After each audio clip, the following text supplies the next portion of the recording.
the House version and the Senate version have very few dissimilarities. They are virtually identical. Sir, for my second question po. Recently po may leadership change po sa Senate na-elect po si Senate President Chis Escudero. May impact po kaya ito dun sa divorce bill? I think if there is any impact, it's favorable. Because for a long time, under the previous leadership, hindi gumalaw yung divorce bill sa Senado. Hopefully, it will move faster. And more so, that the majority leader has been quoted as saying he's in favor of the divorce bill. Unlike his predecessor, who was against the bill, together with the bill on the prevention of adolescent pregnancy. So the change in leadership is favorable to the divorce bill. I fully respect the views of those who oppose the measure. But let us look at the basis of their objections. One, religious belief. But we are a secular state, and we have a constitution which does not prohibit Congressman enacting a divorce law. Number two, fear of bishops and pastors.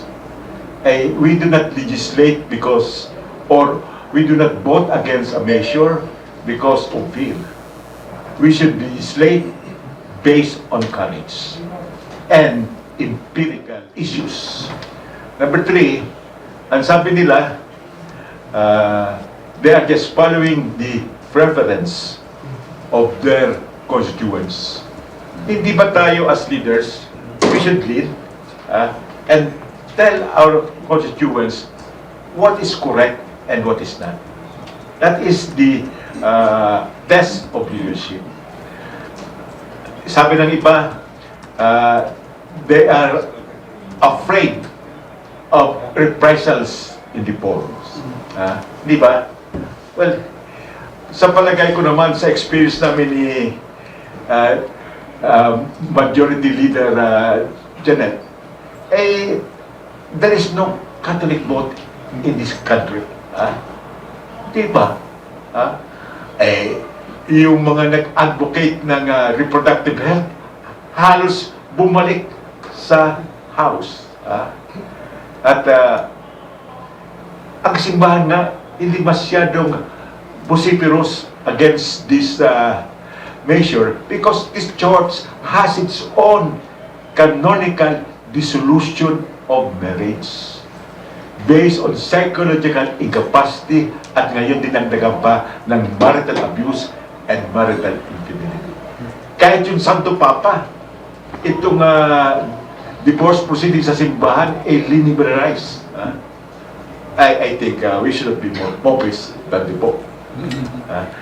Then also, meron nagsasabi na hihintayin ko yung decision ng asawa ko because this is a conjugal decision.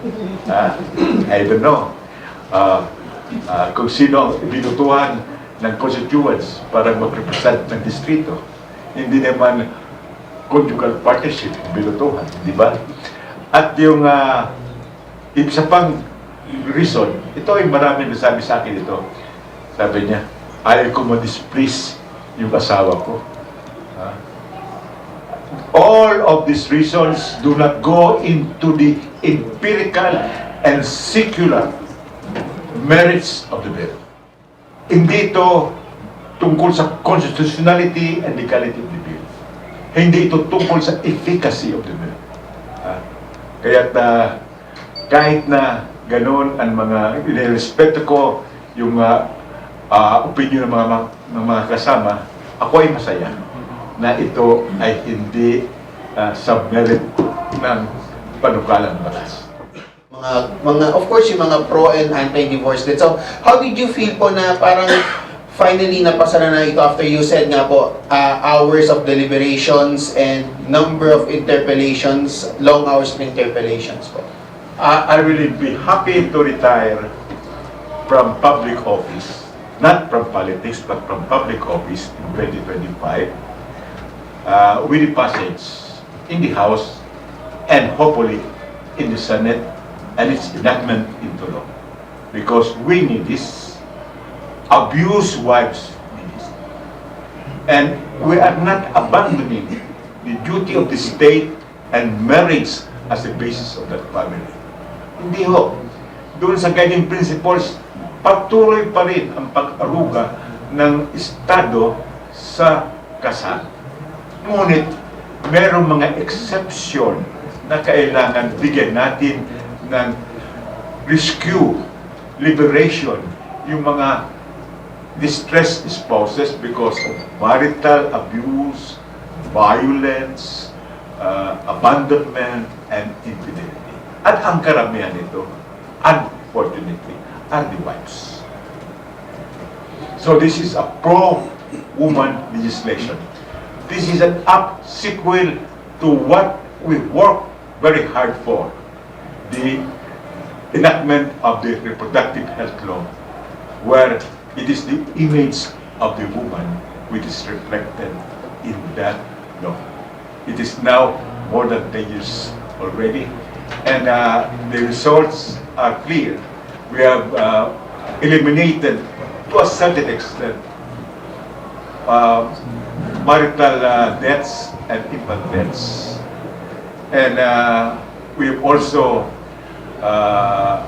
provided full family planning services to those who are acceptors of family planning, particularly the marginalized and the poor households.